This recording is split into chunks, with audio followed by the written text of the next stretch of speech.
Hi friends, என்ன சொன்னால் இன்றைக்கு வயல் விதைச்சி கொண்டிருக்கோம். பாருங்கள், நம்மளோட வயல் தான் இது. உன்னிச்சையில் இருக்குது இந்த வயல். அதை விதைக்கிற வயல் வீதி தான் இது. இன்றைக்கு புழுதி விதைப்பு தான் விதைக்கிறோம். ஒவ்வொரு முறையும் தண்ணி கட்டி தொம்பலில் தான் அடித்து விதைக்கிறாங்க. ஆனால் இந்த முறை ஒன்றும் செய்யலாது. நேரத்தோட மழை காணாததால் உன்னிச்ச குளத்தில் தண்ணி கொஞ்சம் குறைவாக இருக்குது. அதால் விதைப்புக்கு தண்ணி தரல. அதால் புழுதிலாம் இந்த முறை விதைக்கும்.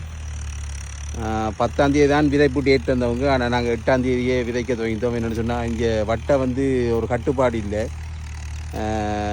என்னென்னு சொன்னால் விதைக்கிறதுக்கு சரியாக டேட் எடுத்து விதைப்பாங்க. வெட்டுற நேரத்தில் எப்படியும் 2 நாள் 3 நாள் முந்தி வெட்டிடுவாங்க பெரும்போடி மாதிரி. அப்போ வெட்டினா நாங்கள் வெள்ளாமையை வச்சு தாலியை வச்சு திரிக்கிறது தான். அதால் இந்த மாதிரி ஒரு 2 நாள் விதைச்சா அவங்க எப்படியும் ஒரு 2 நாள் 3 நாள் முந்தி தான் டேட் எடுப்பாங்க வெட்டுறதுக்கு. அப்போ கணக்காக வரும். அதுக்காண்டி தான்.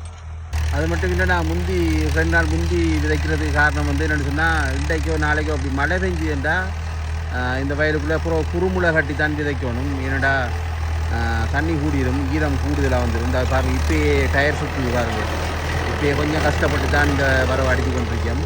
1-2 வரவை விதைக்கலாம் போயிடும். முன்னொரு மழை பெஞ்சுன்னா அதுக்காண்டி தான் ஒரு 2 நாள் முந்தி எடுத்து விதைக்க ஒன்று செய்ய இயலாது. இன்றைக்கி கடவுள்ற அருளால் இன்றைக்கு கொஞ்சம் மழை இல்லை. அது உண்மையாகவே நல்ல ஒரு சாதகமான இதாக போய்த்து எங்களுக்கு விதைக்கிறதுக்கு இந்த வயல் விதைச்சி கொண்டு பாருங்கள். இது உன்னிச்சையில் இருக்கு. நமக்கு சொந்தமாக ஒரு 6 ஏக்கர் வயல். அது நம்ம கஷ்டப்பட்டு உழைச்சி வாங்கின வயல். அப்பாட சொத்து அம்மாட சொத்து இல்லை.